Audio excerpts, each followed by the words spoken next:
Hello everyone, welcome back to my YouTube channel. Namaskar, মই গুলান স্মিতা আপোনাৰ সকলোকে পুনৰ মোৰ YouTube চেনেললৈ স্বাগতম জনাইছো আৰু আজি লৈ আহিছে এটা নতুন ব্লগ।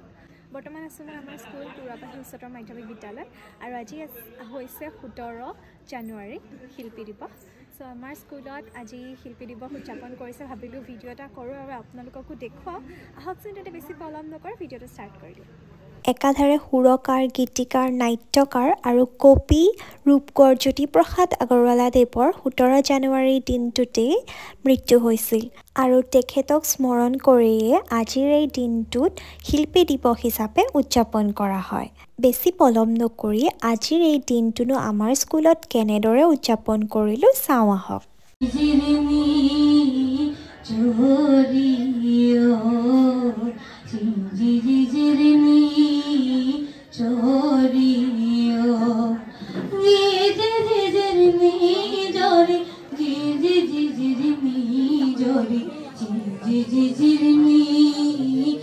আহি যাওক, একো নহয়।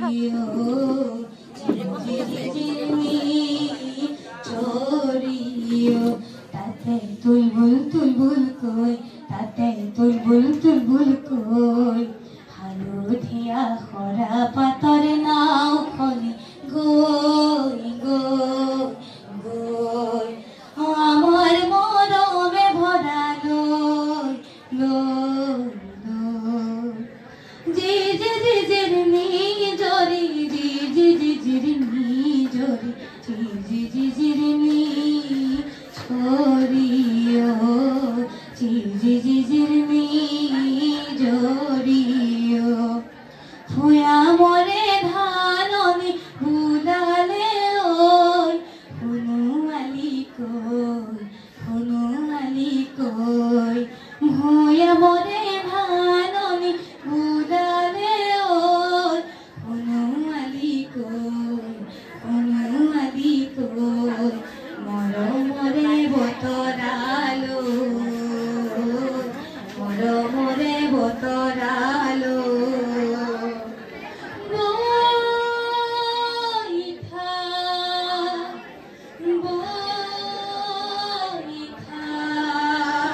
এয়া আমাৰ স্কুলৰ নৱম শ্ৰেণীৰ ছাত্ৰী ৰূপাঞ্জলি দাসে খুব সুন্দৰকৈ জ্যোতিপ্ৰসাদ আগৰৱালাদেৱৰ এটি গীত গালে আৰু আমাৰ অনুষ্ঠানটো এনেদৰে আৰম্ভ হ'ল।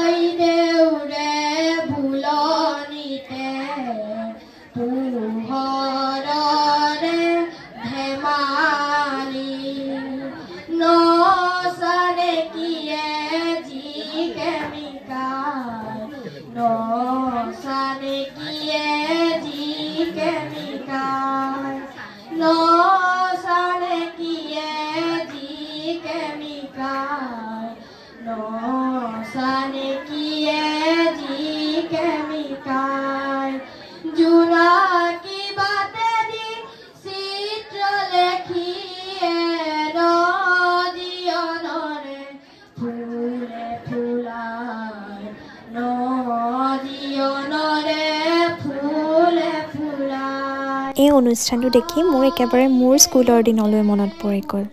আমাৰ স্কুলতো শিল্পী দিৱস, ৰাভা দিৱস সকলোবিলাক দিৱসেই উদযাপন কৰা হৈছিল আৰু প্ৰতিটো দিৱসতে মই গীত, নৃত্য সকলোবিলাকতে পাৰ্টিচিপেট কৰিছিলোঁ।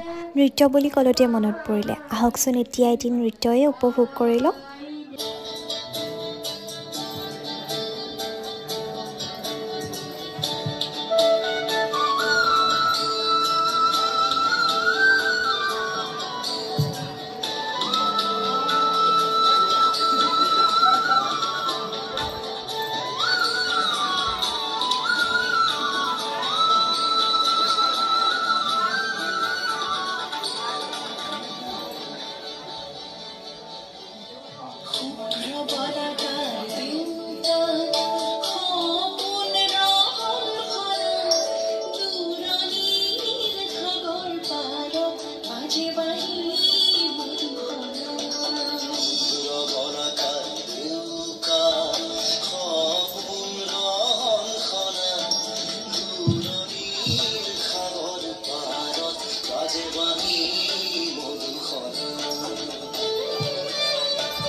আমাৰ বিদ্যালয়ৰ ছাত্ৰ-ছাত্ৰীসকল নাচ গান সকলোতে পাকই আপোনালোকে তেওঁলোকৰ প্ৰতিভাসমূহ মোৰ ব্লগৰ জৰিয়তে দেখা পায়েই থাকে আজি অনুষ্ঠানটো কেনেকুৱা পালে চাই কমেন্ট কৰিবলৈ নাপাহৰিব এনেদৰে নৃত্য গীতৰ মাজেৰে আমাৰ অনুষ্ঠানটো সামৰণি পৰিলে আৰু একেবাৰে শেষতে আমি ঘৰৰ পৰা সকলোৱে পিঠা লৈ আহিছিলোঁ সকলোৱে এনেদৰে মিলি জুলি খালোঁ আৰু চাহৰ সৈতে আৰু আজি ব্লগটো ইমানতে সামৰিছোঁ দে আকৌ নেক্সট ব্লগত লগ পাম টিল দেন সকলো ভালে থাকিব কুশলে থাকিব বাই